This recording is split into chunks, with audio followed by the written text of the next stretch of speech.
Hi there, my name is Caitlin Bandy and this is my channel BandysBooks, and today we are here with a quick book review.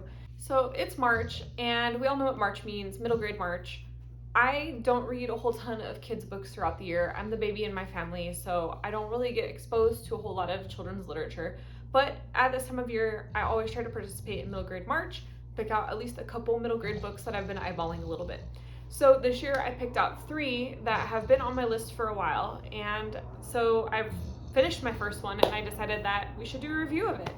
So the book we're reviewing today is When You Trap a Tiger by Tae Keller. This was the Newberry Award winner of 2021, and it has received mostly very positive praise. So this story is about a young girl named Lily, and her mother, and her older sister Sam have just moved in with their grandmother. Their grandmother is unfortunately sick and ailing, and they're there to take care of her and spend essentially her last days with her.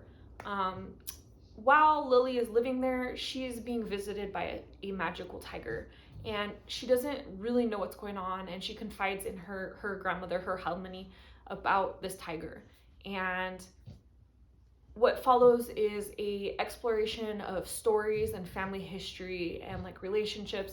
It's such a beautiful story that mixes Korean folklore with magical realism and real life scenarios to create this very poignant, beautiful, easy to understand story. Something that I as an adult really enjoyed, but I could also see a child reading, understanding, and really loving as well.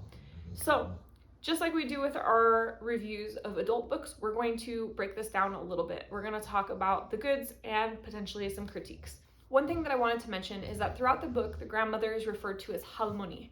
And I'm sorry if I'm not pronouncing this correctly, but the way that I understand this is an honorific for women that are middle age or older in Korean. Commonly used for grandmother, but I understand that it can be used for people that are not specifically your grandmother. So this book has a lot of really complex themes. There's grief, dying, understanding change, accepting change, understanding how to apologize after hurtful communication, understanding why stereotypes are hurtful. There's discussion of neurodivergent characters, LGBTQIA characters. Really, this book does such a good job of being inclusive and discussing a wide variety of themes. One of the things that really drew me into this book is the inclusion of Korean culture in the story.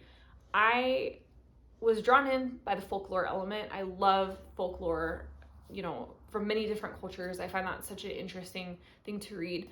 I love that this book took it a step further. It's not just about the folklore. There's an inclusion of Korean language, there's inclusion of Korean cuisine, Korean family traditions, and spiritual beliefs.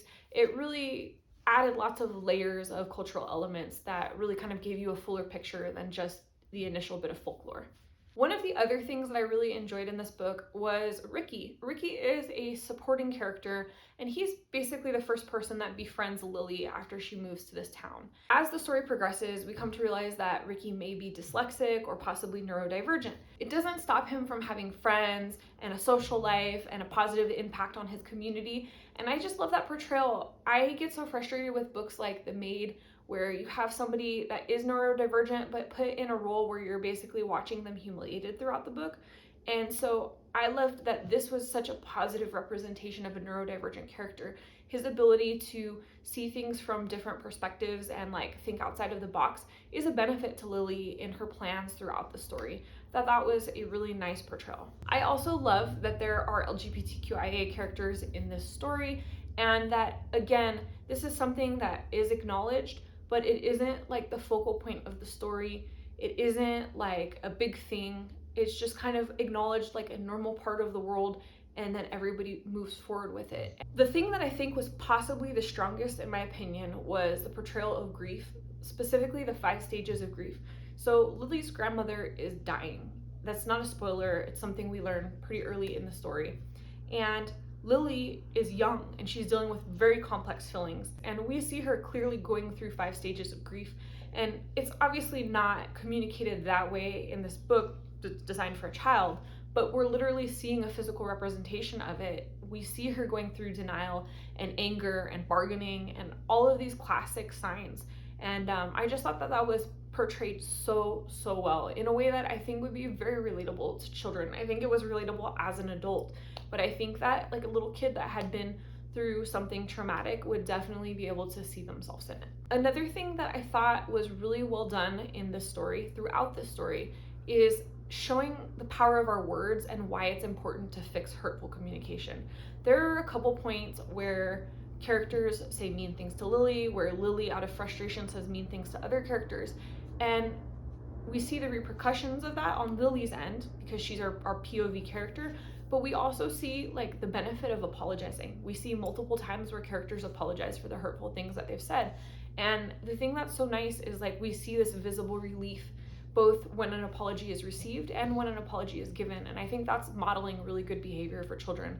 It's modeling for children that we all mess up, we all make mistakes, sometimes we all say things that are hurtful in moments of stress, but we can also recover from those moments by acknowledging it and giving an appropriate and meaningful apology. So I thought that was a really nicely modeled thing throughout the story.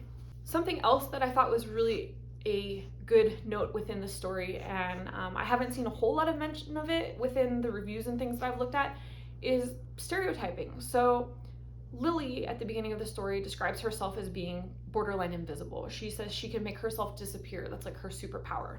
And she expresses frustration at it. She expresses how she feels like she's not seen, how because she's quiet and a bit more passive, that people overlook her, that, you know, her sister, who's more boisterous and vocal with her feelings, gets a lot more attention, gets a lot more time and communication than she does. And she talks about how her sister has essentially stereotyped her as a QAG, which stands for Quiet Asian Girl. The way that it's kind of communicated in the story is that her sister thinks she's just the generic stereotype of a quiet, submissive Asian girl. And it's hurtful to Lily. We hear her talking about why it's hurtful, how she doesn't want to be this reductive stereotype. And there's a point of conflict within the story where this particular stereotype really comes to a head. And so I thought that that exploration of how stereotyping people is harmful is really good. I mean, I thought it was well done. We clearly see the effects of this stereotype on Lily mentally throughout this story. I also really loved the characterization specifically of Lily and of her Halmoni. Those two characters in particular were my absolute favorites. The Halmoni is so interesting. She's quirky, she's lovable, she's very spiritual, she's involved in the community, like the whole community loves and respects her, and she just so clearly loves her family. And though some of her family members don't always understand her cultural traditions and beliefs and things, it's clear that they have this beautiful bond that stems from her. And so I just really enjoyed that, and I really enjoyed the representation of love between a grandmother and her granddaughter. I lost my one grandmother when I was 18, and I was lucky to have my second grandmother into my mid-20s. I had very close relationships with both of my grandmothers, and so I know how wonderful that can be to have that relationship, and I think it was such a beautiful thing to read. Just, it made me smile. It hit like a tender spot in my heart, just thinking of the benefit that this girl is having in this story by having this relationship with her grandmother. I also thought that this book did a remarkable job of talking about death and letting go of someone when it's time. We have a story that's founded in magical realism and folklore, but it mixes in this real life issue in such a poignant and beautiful way. And I think that this book would be especially powerful for young readers that might be preparing to say goodbye to a family member for the first time. I think that if you are looking to try to explain death to your child, or not necessarily explain death, but explain the process of letting go, and that, like, you know, it's okay to say goodbye, it's okay to let go of someone, that this might be a really helpful book for a young person dealing with this for the first time. And my last positive note on this book is the author's note at the end of the story. I don't always listen to author's notes. Sometimes, you know, I'll listen, and if it's interesting, I'll keep going. If it's not, I'll turn it off. In this case, this author's note was very poignant and meaningful. It's clear that this story and this story writing process meant an awful lot to Tae Keller. I thought that the author's note was definitely worth listening to. So if you do pick up this book, I would encourage you to listen to it as well. So my first critique of the story is that occasionally some of the younger characters seem a bit older than they actually are. Now, I don't mean this in a wise beyond my years type of way where like this one character is really mature for their age or anything like that. It's kind of an inconsistent thing. So I more mean that occasionally the younger characters' like sentence structure is too complex, or there's vocabulary being used by very young people that just doesn't really seem age appropriate. It's a sparing issue. It's not something that crops up significantly. There's just a couple instances that I can think of it in the book, but it was a little bit jarring the couple times that it did happen. Again, not a major issue. My final critique of this book is that the ending, at least the magical realism element of the ending, is a little bit vague, and I didn't personally find that to be problematic. I liked that the ending was a bit vague in this case. I didn't feel like the story needed everything to be like wrapped up in a tidy bow. That said, I know that there was a few reviews that I looked at where readers complained that the story was a little confusing because of it being vague.